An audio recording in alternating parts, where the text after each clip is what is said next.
Okay, so let's talk about the idea of Memento Mori.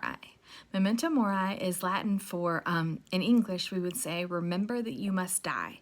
If you grew up in a church that practices liturgy, you probably associate this with Lent.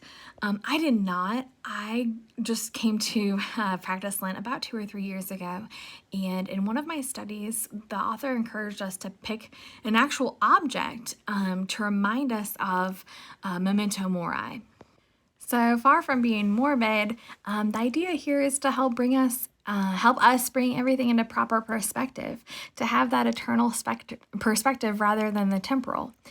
And as I was considering this recently, I realized that late fall, as we're transitioning from those brightly colored leaves to our grass is dying and our gardens are, the plants are dying, the trees are beginning to go dormant, I believe that late fall is an entirely appropriate time to think about Memento Mori, to remember we must die, because ultimately we are putting our hope and our faith that this isn't all that there is to it, that we are going to, just like the trees that go dormant for a time and will come back in the spring, that's what we believe as well.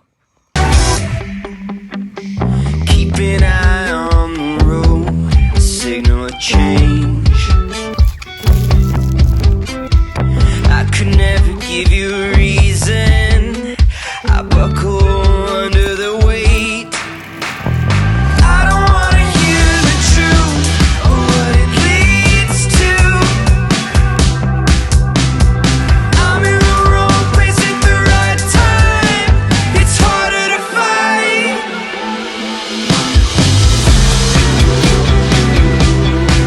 The machine I'm driving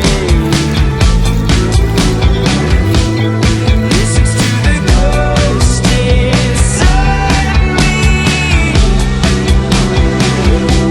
And when I lose touch, somebody clear the smoke screen between the ghost and the machine I'm driving.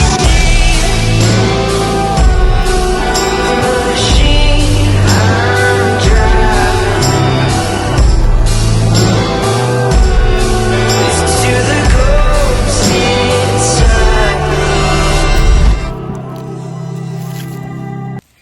So I would encourage you, as you're out and about this fall, to remember that even in the midst of life, we're in the midst of death, that it is a natural process. But for those of us who say we believe in Jesus Christ, this isn't all there is to it.